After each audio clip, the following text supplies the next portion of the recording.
أعوذ بالله من الشيطان الرجيم بسم الله الرحمن الرحيم الحاقة ما الحاقة وما أدراك ما الحاقة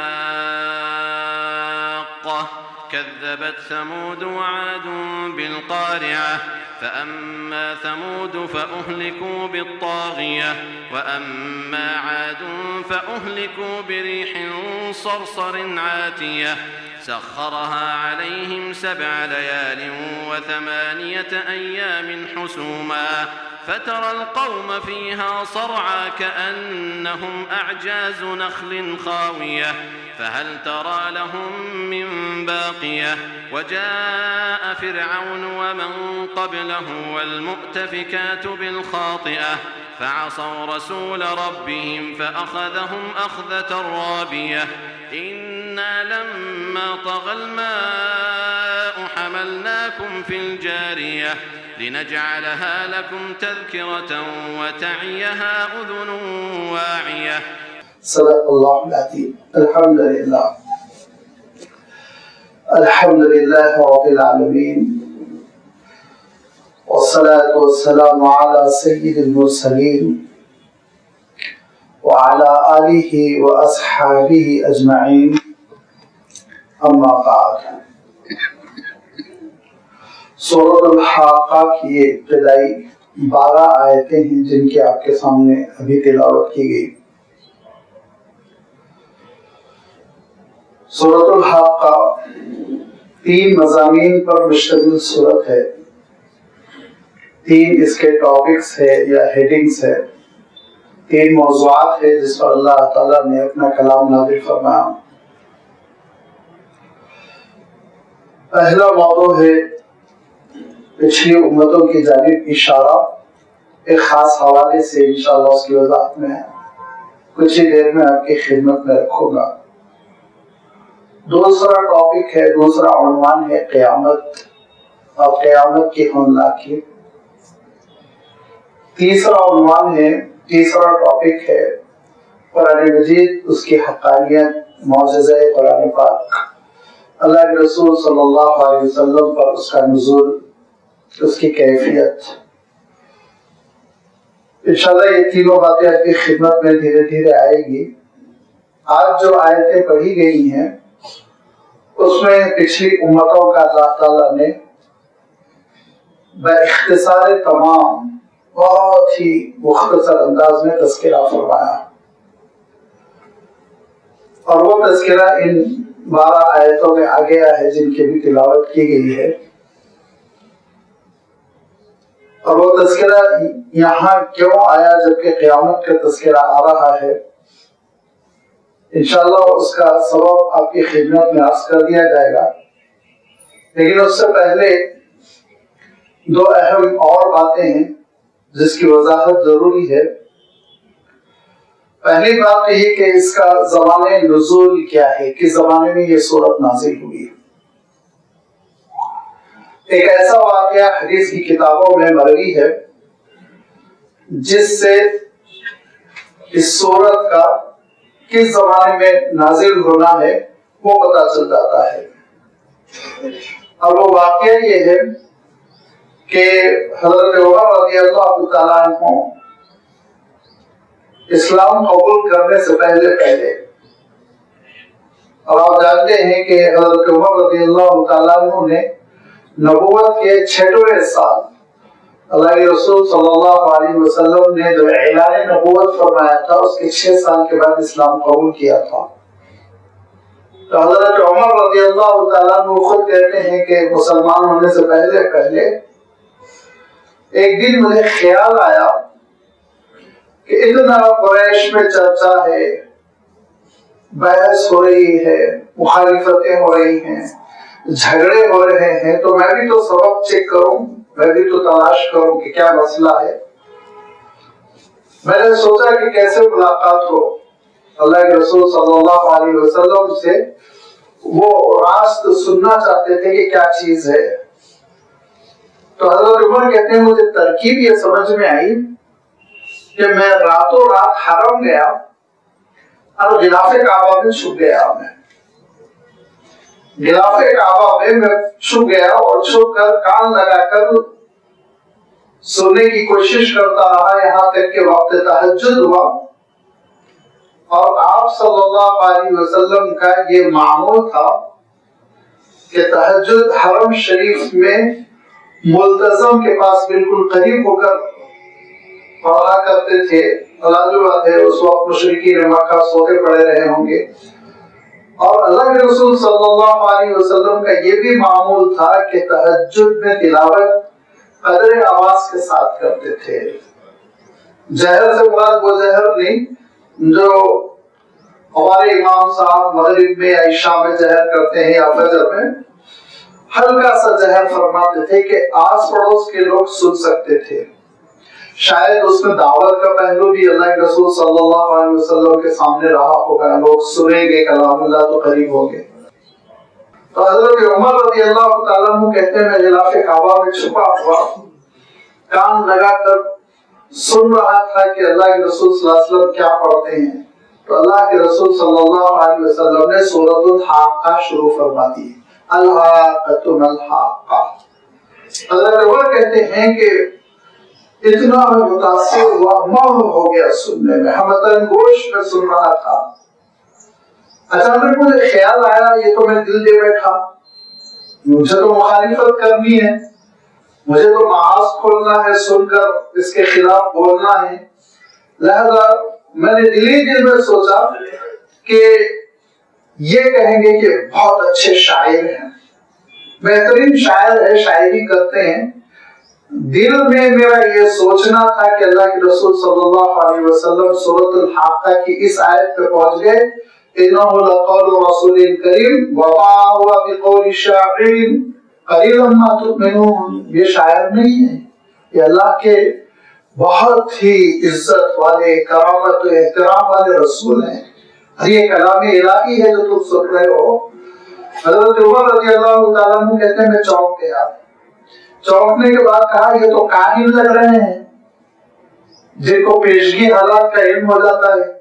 ہمارے یہاں جو گلی گلی میں پائے جاتے ہیں جوتوش ہم تقسیم کرتے ہیں یہ تو جوتوشی لگ رہے کاہن لگ رہے. بس میں نے یہ سوچنا تھا کہ اللہ کے رسول صلی اللہ علیہ وسلم دوسری آیت پڑھتے ہیں وَلَا بِقَوْلِ كَاهِنٍ قَلِيلًا مَا تَذَكَّرُونَ. اور یہ کاہن کی گفتگو نہیں ہے یاد رکھو بہت کم تم سمجھتے ہو. حضرت عمر چونک گئے اور کہتے ہیں یہ پہلا وقت تھا کہ میں نے راست اللہ کے رسول صلی اللہ علیہ وسلم سے قرآن مجید سنا اور دل میں بے چینی پیدا ہو گئی تھی. دل میں گھبراہٹ پیدا ہو گئی تھی کہ کوئی عجیب و غریب چیز تو ہے. بہرحال پھر اس کے بعد وہ دوسرا واقعہ پیش آیا آپ کی بہن کے اسلام کا. سورہ طٰہٰ کی تلاوت جو آپ نے سنی اور پھر اس کے بعد خود آپ نے اسلام قبول کر لیا. تو یہ عرض کر رہا تھا کہ صاف پتہ چلتا ہے کہ سن 6 نبوی میں نبوت کے 6 سال سے پہلے یہ سورت نازل ہو چکی تھی. اور اسی لیے علماء نے لکھا مفسرین نے لکھا کہ یہ سورت نبوت کے 3 سال ہی نازل ہو چکی تھی. ابتدائی دور ہی میں نازل ہو چکی تھی اس وقت جبکہ کفار مکہ کو اس بات پر حیرت تھی کہ یہ قیامت برپا ہوگی میدان حشر برپا ہوگا اور اللہ تعالیٰ کے دربار میں کھڑے ہوں گے. تو کہتے تھے کہ ہم جب مر جائیں گے سڑ گل جائیں گے مٹی میں مل جائیں گے ہڈیاں تک بھی باقی نہیں رہ جائے گی پاؤڈر ہو جائے گی کیسے ہو سکتا ہے کہ دوبارہ اللہ تعالیٰ کے دربار میں ہم کھڑے ہو جائیں. لہذا اس صورت میں ان کے اسی اعتراض کا جواب دیا گیا اور وہ ہے تذکرہ قیامت الکبریٰ کا. وہ بڑی قیامت جو برپا ہو کر رہے گی اور ایسی حقیقت ہے اس کو اللہ تعالیٰ الحاقہ فرماتا ہے. الحاقہ کے معنی کیا ہوتے ہیں؟ الحاقہ کے معنی روٹ ورڈ وہی ہے ہم. ایسی حقیقت جو واقع ہو کر رہے گی ایسی ریالٹی جو ہو کر رہے گی جس کے ہونے میں کوئی شک و شبہ نہیں ہے. کوئی مانے نہ مانے نہ ماننے والے کا اپنا نقصان ہے یہ تو ہو کر رہے گی.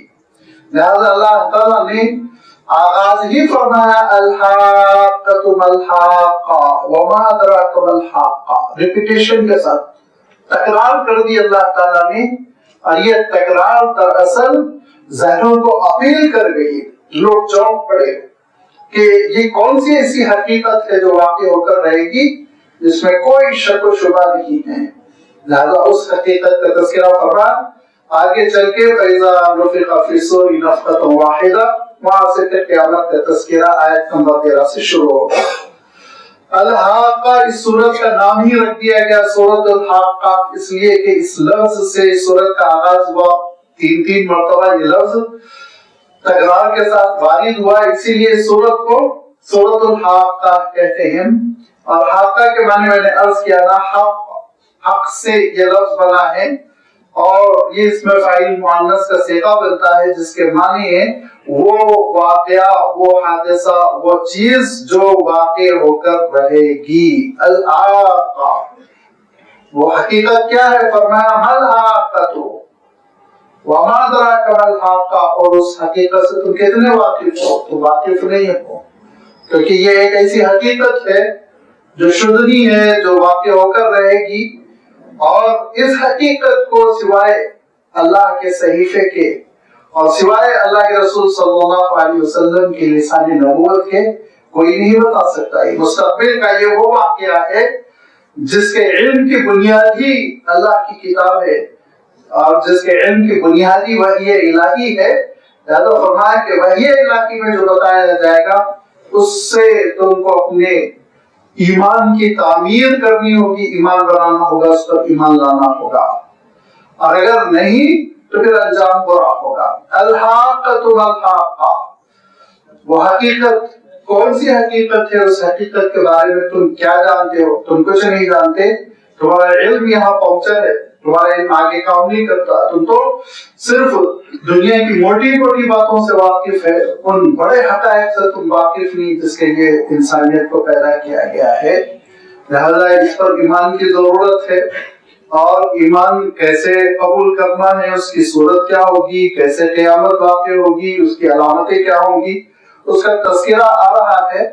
لیکن ارشاد فرمایا یاد رکھو اگر تم اس حقیقت کو جھٹلاؤ گے تو حشر برا ہوگا، بہت برا حشر ہوگا، تباہ ہو جاؤ گے، برباد ہو جاؤ گے، دنیا بھی ہاتھ سے جائے گی، آخرت بھی ہاتھ سے جائے گی.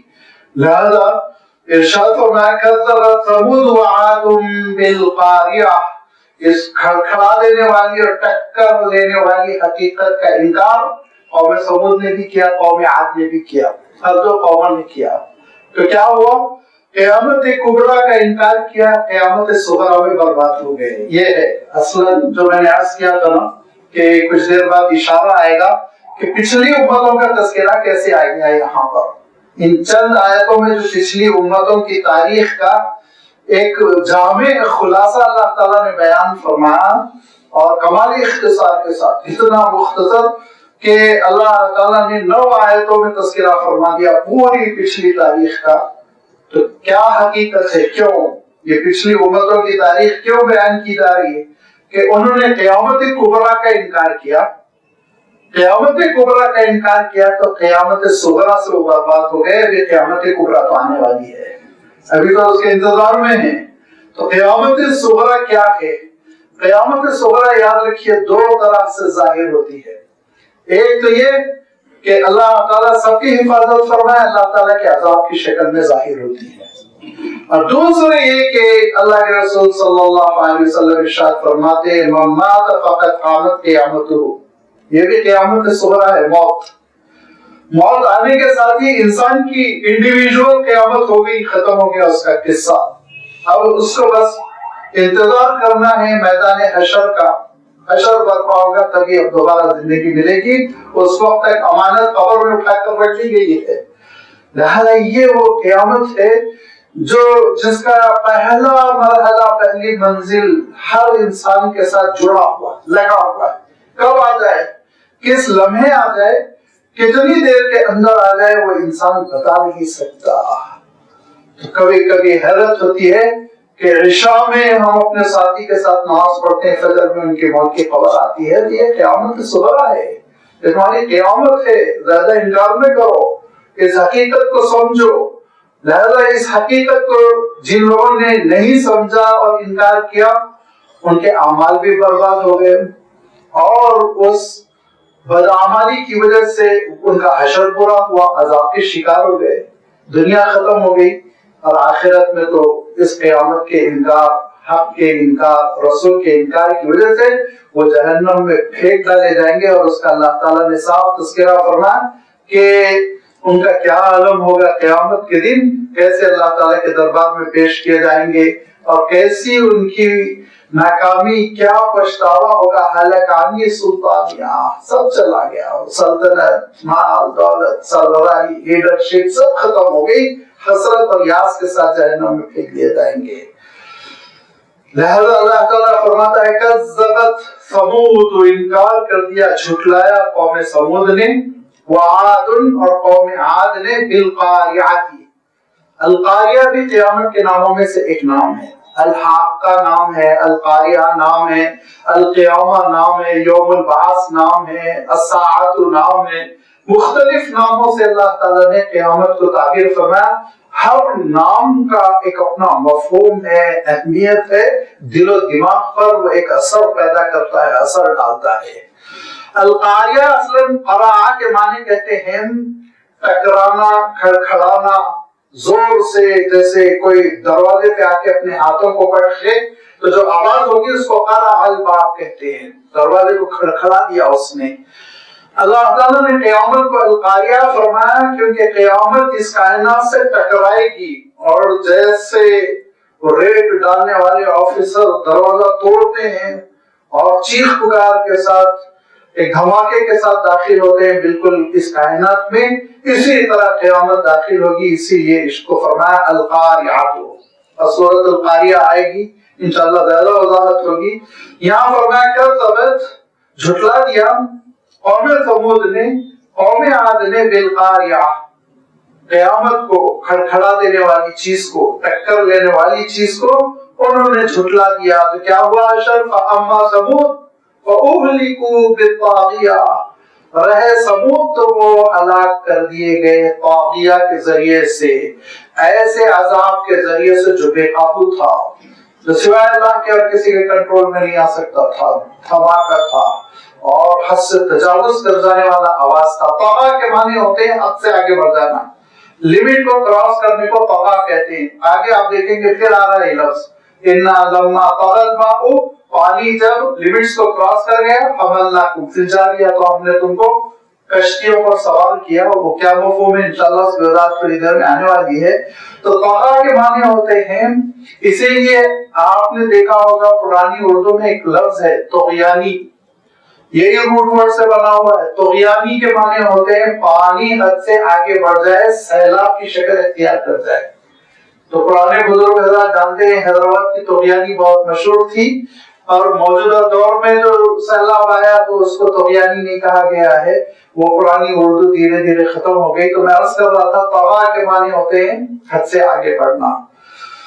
اہلکوا بالطاغیہ، وہ ایک ہلاک کر دینے والی چیز جو حد سے متجاوز تھی، حد سے بڑی ہوئی تھی، اس عذاب کی کیفیت، اس سے وہ ہلاک کر دیے گئے۔ یہ قوم ثمود کون ہے؟ یہ حضرت ہود علیہ السلام کی دعوت کو قبول کر لینے والے جو ہجرت کر گئے تھے اور دوسرے مقام پر آباد ہو گئے تھے، ان سے یہ قوم ثمود ابھری تھی۔ یہاں ہم تاریخی اعتبار سے دیکھیں گے کہ اللہ تعالیٰ نے پہلے قوم ثمود کا تذکرہ کیا، پھر عاد کا تذکرہ کیا، پھر فرعون کا تذکرہ کیا، اور پھر اس کے بعد اللہ تعالیٰ نے حضرت نوح علیہ السلام کی قوم کی جانب اشارہ کیا۔ تاریخ کی ترتیب کی کوئی رعایت نہیں ہے، اور رعایت جو یہاں کی گئی ہے وہ دراصل عذاب کی نوعیت کی، کیسا عذاب کس قوم پر آیا، اس لحاظ سے اللہ تعالیٰ نے مضامین نازل فرمائے۔ لہذا طاغیہ، یہ طاغیہ کیا تھا جس کے ذریعے سے ہلاک کر دیے گئے؟ جب حضرت ہود علیہ السلام نے اسلام پیش فرمایا قوم عاد میں، اور قوم عاد میں زیادہ تر لوگوں نے ریجیکٹ کر دیا، انکار کیا، مخالفتیں کی، بہت حضرت ہود علیہ السلام کو ستایا، یہاں تک کہ عذاب آ گیا، اس کا آگے تذکرہ آ رہا ہے۔ تو حضرت ہود علیہ السلام نے اپنے ایمان والے ساتھیوں کے ساتھ ہجرت کی، اور ہجرت کرنے کے بعد حضرت ہود علیہ السلام نارتھ کی جانب چل پڑے، جزیرۃ العرب کا نارتھ کا حصہ، اور وہاں پھر قوم آباد ہوتی چلی گئی. تو مدائن صالح کے نام سے اگر آپ آج بھی سعودیہ کے نارتھ میں سفر کریں گے تو یہ علاقہ ملتا ہے، اور اس کے بعد ملک شام شروع ہو جاتا ہے. مدائن صالح سے لے کر پیٹرا تک یہ 200-250 کلومیٹر کا علاقہ ہے جس میں یہ قوم آباد تھی. اس قوم کی خصوصیت کیا تھی کہ انہوں نے دیکھا تھا کہ ان کے پرکھوں پر ایک عذاب آیا تھا قوم عاد پر، اور وہ عذاب تھا آندھی کی شکل میں، بہت تیز ہوائیں چلی تھی. تو انہوں نے ہوشیاری یہ کی کہ آندھی سے بچنے کے لیے ایک ترکیب نکالی، اور وہ ترکیب یہ نکالی کہ پہاڑوں کو چھید کر اور تراش کر گھر بناتے. تو آپ چاہے تبوک کے علاقے میں مدائن صالح جو سعودیہ میں ہے اس کو دیکھیں، یا جو جارڈن میں پیٹرا کے نام سے جو 7 اہم عجوبے ہیں ان میں سے ایک پیٹرا ہے، وہ آپ چاہے اس کا مشاہدہ کریں. یہ ایک تسلسل ہے سینکڑوں کلومیٹر کا، اور آپ دیکھیں گے پہاڑ میں عجیب و غریب مکانات ہیں، بڑے بڑے مکانات ہیں، قلعہ مکانات ہیں. اور جو جس عمارت کا نام ٹریجر ہے وہ تو آپ تقریباً دیکھیں گے کہ 60-65 فیٹ اونچی عمارت ہے، جو غالباً بادشاہ کا دیوان تھا، محل تھا، کیا ہے پتہ نہیں. اتنی زبردست کاریگری ہے پتھروں میں کہ عقل حیران رہ جاتی ہے. پانی کے فراہم کرنے کا ایسا نظام، نالی ساتھ ساتھ جا رہی ہے، اور کالونی پوری A class, B class, C class, بہترین گھر، پھر ذرا کم درجے کے، پھر لیبر درجے کے، ہر نکڑ پر ایک مورتی بنی ہوئی. یہ انہوں نے پتھروں کو تراش کے اپنے مکانات بنائے، اور یہ سوچا کہ ان مکانات میں تو آندھی بھی داخل ہو سکتی ہے. یہ بیچارے یہ سمجھے کہ اب پھر آئے گی تو آندھی ہی آئے گی. ایک صاحب کا مسئلہ یہ ہوا کہ ان کے گھر دیوار پہ کوا اترا. وہ کوا دھیرے دھیرے دھیرے دھیرے لکڑی کی سیڑھی لگی ہوئی تھی، ایک ایک سیڑھی کر کے نیچے آ گیا، اور وہ گھر کی کوئی چیز سکھا رہے تھے، مرکل پاپڑ وغیرہ حیدرآبادی ہوں گے، تو وہ کوا اس کو کھانے لگا. تو ان کو بہت غصہ آیا اور کہا ایسی سزا دوں گا زندگی میں پچھتائے گا. لہٰذا دھیرے دھیرے سے چھپتے ہوئے گئے اور سیڑھی کو انہوں نے دیوار سے ہٹا دیا. کہا اب کہاں جائے گا، مارنے کے لیے آگے بڑھے. اڑ گیا وہ بیچارے یہ سمجھے کہ کوا بیچارہ جیسے سیڑھی سے اترا ویسے ہی سیڑھی سے چڑھے گا، اس کو اڑنا نہیں آتا.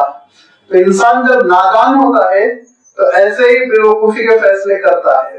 انہوں نے یہ سمجھا قوم سمود نے کہ اللہ تعالیٰ نے آندھی بھیج کے ہلاک کیا تھا، تو اللہ تعالیٰ نعوذ باللہ مجبور ہے دوبارہ بھی آندھی ہی بھیجے گا. لہذا اب آندھی سے بچنے کے لیے کیا کیا جائے، پہاڑوں میں مضبوط گھر بنا لیے جائیں، بہت مضبوط گھر، اونچے اونچے دروازے، 4-8 فٹ آپ اوپر چڑھیں گے، پھر دروازے سے آپ داخل ہوں گے، اندر جائیں گے، اور ایسے محفوظ گھر کہ کسی قسم کی بھی کوئی اس میں پریشانی نہ ہو، ہر چیز کی سہولت. کالونیوں کی کالونیاں ہیں، حیرت انگیز تعمیرات ہے وہ، اور اس پر وہ مطمئن ہو گئے. اور میں نے عرض کیا نا، آج بھی آپ جا کر دیکھیں ہر نکڑ پر ایک مورتی ہے، اور ایک مورتی نہیں، میاں بیوی کی مورتی پیر رہتا ہے، 2 مورتیاں بنی رہتی ہیں، اور اس کی پوجا میں لگے اور اپنی کاریگری پہ غرور. اور اس کی وجہ سے انہوں نے یہ کیا کہ جو قافلے یمن سے ملک شام تجارت کے لیے جایا کرتے تھے ان کو بیچ میں لوٹ لیا کرتے تھے، اور اپنے پہاڑوں میں اپنے گھروں میں لے آئے سامان اور کھا رہے ہیں، پی رہے ہیں. اللہ تعالیٰ نے ان کی اصلاح کے لیے حضرت صالح علیہ السلام کو پیدا فرمایا. اسی قوم قبیلے میں آپ پیدا ہوئے، پروان چڑھے، اور انتہائی عبادت گزار، نمازوں کا اہتمام، قیام اللیل، وہ ساری صفات جو انبیاء علیہ الصلوۃ والتسلیم میں ہوتی ہے. اور پھر حضرت صالح علیہ السلام نے ان کو اصلاح کی دعوت دی، توبہ کی دعوت دی، شرک سے باز آنے کی دعوت دی، لٹیرے بننے سے، مال لوٹنے سے روکا، بہت سمجھایا. تو انہوں نے کہا کہ صالح تو نماز وماز پڑھتے تھے تو اچھا لگتا تھا، لیکن یہ کیا انٹرفیئر کرنا شروع کر دیا ہمارے معاملات میں. جب تک مذہب مسجد میں ہے لوگوں کو گوارا ہے، جب مذہب دکان میں آ جائے، گھر میں آ جائے، شادی میں آ جائے تو برا لگتا ہے، کھلتا ہے. یہاں سے مذہب نہیں ہے، نوکری میں نہ آئے، ہماری تجارت میں نہ آئے، اور ہماری شادی میں مذہب نہ آئے، مسجد میں رہے، رمضان میں رہے، اعتکاف کر لے، یہ ہے انسانوں کی نفسیات۔ لیکن اللہ تعالیٰ کا دین جامع ہے۔ اللہ تعالیٰ کا دین جس طرح نماز کی ترکیب بتاتا ہے ویسے ہی حلال کمانے کی، ویسے ہی حرام سے بچنے کی تاکید کرتا ہے، گناہوں سے بچنے کی تاکید کرتا ہے۔ اللہ کے رسول صلی اللہ علیہ وسلم نے صحابہ کو جس طرح تشہد اور تحیات پڑھنے کی تعلیم دی، ویسے ہی نکاح کیسے پڑھایا جائے گا اس کی بھی تعلیم دی اللہ کے رسول صلی اللہ علیہ وسلم نے۔ نکاح کیسے ہوگا وہ بھی بتلایا آپ نے۔ لہذا دین تو اللہ کا جامع ہوتا ہے۔ انہوں نے کہا کہ صالح آپ یہ سب معاملات میں انٹرفیئر نہ کریں، ہم کیسے خریدتے ہیں، کیسے بیچتے ہیں، کس کو ڈراتے ہیں، کس کو دھمکاتے ہیں، یہ سب چیزوں میں آپ براہ کرم مداخلت نہ کریں، آپ اپنی نمازوں میں مشغول رہیں۔ لیکن حضرت صالح علیہ السلام نے کہا یہ نہیں ہو سکتا، میں تو دعوت دیتا رہوں گا، مامور من اللہ ہوں، لہذا دعوت دیتے رہے حضرت صالح علیہ السلام۔ اور اسی اثنا ایک مجلس میں جبکہ قوم کے بڑے وی آئی پی قسم کے لوگ جمع تھے، سرداران قوم، انہوں نے مطالبہ کیا ہم کیوں آپ کو رسول اور نبی مانیں، کون سے ایسے نعوذ باللہ سرخاب کے پاس لگے ہوئے کہ ہم آپ کو رسول مان لیں۔ حضرت صالح علیہ السلام نے کہا بھائی اللہ تعالیٰ نے مجھے مبعوث فرمایا ہے، اللہ تعالیٰ کے حکم سے میں کہہ رہا ہوں۔ تو کہا اگر اللہ نے آپ کو بھیجا ہے تو اللہ تعالیٰ سے کہیے کوئی نشانی بھی بھیج دے۔ کہا کیا نشانی چاہیے؟ کہا یہ جو سامنے پہاڑ ہے نا، ان پہاڑوں کو ہم تراشتے ہیں، گھر کی شکل میں تبدیل کر دیتے ہیں، اور یہ پہاڑ ہمارے لیے موم ہے، یہ تو ہمارے لیے روزانہ کا معمول ہے۔ اب آپ ایسا کام کیجئے کہ جو ہم نہیں کر سکتے۔ کہا کیا؟ کہا یہ پہاڑ ٹوٹے، اس میں سے ایک اونٹنی نکلے، اونٹنی بھی حاملہ ہو، پھر وہ اس کا بچہ جنم دے، تو ہم سمجھیں گے کہ ہاں آپ معید بھی اللہ ہے، اللہ کی جانب سے آپ کی تائید ہے۔ حضرت صالح علیہ السلام نے کہا میرے ہاتھ میں نہیں ہے، لیکن میں دعا ضرور کروں گا۔ حضرت صالح علیہ السلام نے نماز پڑھی، اور نماز پڑھنے کے بعد اللہ تعالیٰ کے دربار میں عرض کیا ہے کہ مولا یہ لوگ معجزہ طلب کر رہے ہیں، نشانی مانگ رہے ہیں، اگر تیری حکمت اجازت دیتی ہو تو یہ معجزہ عنایت فرمائے۔ اللہ تعالیٰ نے کہا لیکن صالح اپنی قوم سے کہہ دینا اگر معجزے کی ناقدری ہوئی تو پھر میں برباد کر دوں گا، پھر میں تباہ کر دوں گا۔ حضرت صالح علیہ السلام نے کہا کہ دیکھو وحی الہی آئی ہے، معجزہ تو مل جائے گا لیکن ناقدری نہ کرنا، انکار نہ کرنا۔ قابل ہے ہرگز نہیں، ہم جب اپنے آنکھوں سے دیکھ لیں گے تو کیوں انکار کریں گے۔ لہذا وہ معجزہ برپا ہوا، ناقۃ اللہ وسقیہ، اللہ تعالیٰ ارشاد فرماتا ہے اللہ کی اونٹنی تھی جو برآمد ہوئی، چٹان پھٹی، اونٹنی نکلی، اور اس اونٹنی نے بچے کو جنم دیا، اور لمبی چوڑی قوی ہیکل، ایسی زبردست اونٹنی کہ ان کے جانور دیکھ دیکھ کے بلک جاتے، بھاگ جاتے۔ لہذا حضرت صالح علیہ السلام نے طے کیا کہ ایک دن یہ اونٹنی چراگاہ جائے گی اور پانی پیے گی، اور دوسرے دن تمہارے جانور چراگاہ جائیں گے، پنگھٹ جائیں گے، پانی پیئیں گے، ترتیب بنا لو۔ ترتیب بن گئی، معاملہ چلتا رہا۔ ایک عرصہ گزرا، 2 سال گزرے، 4 سال گزرے، ایک عرصہ گزرا جس پر کوئی روایت روشنی نہیں ڈالتی ہے۔ اس عرصے کے گزرنے کے بعد 9 لوگوں نے بغاوت کی۔ کانا فی المدینہ 9 رہط یفسدون فی الارض ولا یصلحون، اللہ تعالی ارشاد فرماتا ہے اس شہر میں، اس بستی میں 9 ترجمہ آپ کرنے دیجئے اوباش قسم کے لوگ تھے۔ 9 رہط یفسدون فی الارض، صرف شرارت کرتے تھے، بگاڑ پیدا کرتے تھے زمین پر، اس شہر میں، اس بستی میں صرف بگاڑ کرتے تھے، ولا یصلحون، اور اصلاح کو نہ قبول کرتے تھے نہ اصلاح کرنے دیتے تھے۔ ان 9 لوگوں نے میٹنگ کی کہ یہ کیا بات ہے، ہمارے جانور ایک دن غلے سے، پانی سے محروم رہتے ہیں، اور صرف صالح کی اونٹنی جو ہے وہ کھاتی ہے اور پیتی ہے۔ اس اونٹنی سے چھٹکارا حاصل کیا جائے، اس اونٹنی سے چھٹکارا حاصل کیا جائے۔ کیسے کیا جائے؟ تو قدار نامی جو ان کا ایک لیڈر تھا، اس نے کہا کہ دیکھو میں حملہ کرتا ہوں تو میرے ساتھ چلو۔ لہذا انہوں نے تہیہ کیا، پلان بنایا، اور اس کے بعد سے قوم کو اطلاع ہوئی، قوم انجان ہو گئی۔ یہاں قوم کی غلطی، جب انہوں نے عہد کیا تھا حضرت صالح علیہ السلام سے کہ اس اللہ تعالیٰ کے معجزے کو جو اونٹنی کی شکل میں ظاہر ہو رہا ہے، جس کو اللہ تعالیٰ نے ناقۃ اللہ کہا، اللہ کی اونٹنی کہا، اس اونٹنی کو کچھ نہیں کرنا چاہیے، نقصان نہیں پہنچانا چاہیے، یہ قوم کو سمجھانا چاہیے تھا، لیکن ولا یصلحون، اصلاح کی کوئی کوشش نہیں ہوئی۔ اور پھر جس دن حضرت صالح علیہ السلام کی اونٹنی کی باری تھی، ان لوگوں نے حملہ کیا، اس کے گھٹنے پہ تلواریں چلائی، جب وہ اونٹنی بیٹھ گئی تو اس اونٹنی کو ذبح کر دیا، ختم کر دیا، فعقروها، اس کو کاٹ ڈالا انہوں نے، اور جو اونٹنی کا بچہ تھا وہ بھاگا، اور بھاگتے ہوئے ایک چٹان پر چڑھ کر وہ آواز لگایا، چیخا، جو اونٹ جس آواز میں چیختا ہے۔ تو حضرت صالح علیہ السلام اپنے گھر عبادت فرما رہے تھے، چونکے اس درد بھری آواز میں کیوں چلا رہا ہے۔ باہر نکلے تو دیکھا اونٹنی کے ٹکڑے ٹکڑے ہو چکے۔ تو حضرت صالح علیہ السلام نے کہا کہ اب تمہارا قصہ ختم ہو گیا، 3 دن تم بس باقی رہو گے، اس کے بعد ختم کر دیے جاؤ گے۔ لہذا حضرت صالح علیہ السلام، شاید وہ مسجد تھی جس میں معتکف ہو گئے اپنے ایمان والے ساتھیوں کے ساتھ، یا اپنا گھر تھا جس میں حضرت صالح علیہ السلام پناہ گزین ہو گئے اور اللہ کی عبادت میں مشغول رہے۔ روایتوں میں آتا ہے کہ جمعرات کا دن تھا، گزر گیا، اور جمعہ کی صبح شروع ہوئی تو قوم نے جشن کیا، کہاں ڈرا رہے تھے صالح، عذاب کچھ نہیں آیا۔ جمعہ کا دن بھی گزر گیا، اور سنیچر کے دن صبح کی تو اور جشن کیا، بلا وجہ صالح ڈرا رہے تھے، عذاب کچھ نہیں آیا۔ اور پھر تیسرا دن، ہفتے کا تیسرا دن جب آیا اور رات ہو گئی، سو گئے، خوب جشن کر کر کھا پی کر، تو پھر سو نہیں ہو سکی، زبردست قسم کا عذاب آیا، ایسا عذاب جس کے لیے اللہ تعالیٰ نے قرآن پاک میں کئی الفاظ ارشاد فرمایا۔ اللہ تعالیٰ نے رجفتن فرمایا، اللہ تعالیٰ نے صاعقۃ ارشاد فرمایا، اللہ تعالیٰ نے صیحۃ ارشاد فرمایا، اللہ تعالیٰ نے یہاں طاغیہ ارشاد فرمایا۔ بے پناہ طاقت رکھنے والا عذاب جو اوپر سے کڑک کی شکل میں تھا، اور آپ جانتے ہیں ساؤنڈ پاور، آواز کا بہت بڑا اثر ہوتا ہے، آواز اگر بہت بڑی ہو سینے پھٹ جاتے ہیں۔ اور دوسری طرف رجفتن فرمایا، زمین تھر تھر کانپنے لگی، زلزلہ تھا زمین میں، اوپر سے کڑک تھی جس کی وجہ سے ایک لمحے میں یہ پوری قوم تباہ ہو گئی۔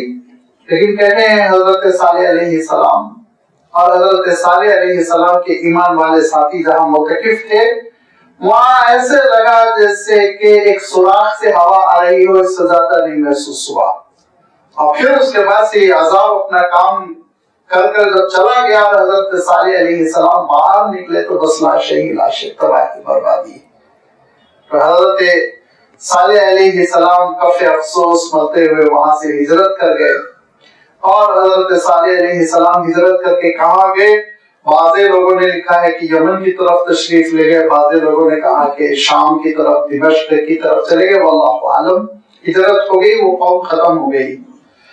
فرمایا کذبت ثمود وعاد بالقاریہ فاما ثمود فاہلکوا بالطاغیہ، قوم ثمود یہ ہلاک کر دی گئی طاغیہ کے ذریعے سے، بے پناہ طاقت رکھنے والے عذاب کے ذریعے سے۔ واما عاد فاہلکوا بريح صرصر عاتیہ، اور اس قوم سے پہلے قوم عاد آباد تھی یمن کے علاقے میں، احقاف اس کا نام تھا۔ آج حضرموت جہاں جس علاقے میں ہے، اور حضرموت اور عمان کے درمیان کا جو علاقہ پڑتا ہے اس کو احقاف کہتے ہیں، وہاں یہ قوم عاد آباد تھی۔ یہ بڑے محنتی تھے، طاقتور تھے، کثرتی بدن تھا، قوی تھے، اور بہت اچھے ڈیل ڈول کے لمبے چوڑے ہوا کرتے تھے، اور ایک بہت زبردست قسم کے خیمے بناتے تھے، ٹینٹ، چمڑوں کے ٹینٹ مضبوط، اور اس کے ستون ہوتے تھے لمبے چوڑے، ان کے خیمے ہوتے تھے، بڑی اچھی زندگی بسر کر رہے تھے۔ وَأَمَّا عَادٌ فَأُهْلِكُوا بِرِيحٍ صَرْصَرٍ، اور عاد اس قبیلے کا نام اس لیے پڑ گیا تھا کہ وہ عاد سے ایک صاحب تھے جن کا نام عاد تھا، ان سے یہ نسل چلی تھی جو حضرت نوح علیہ السلام ہی کے اولاد میں سے تھے۔ لہذا یہ بڑے طاقتور قسم کے لوگ، اور انہوں نے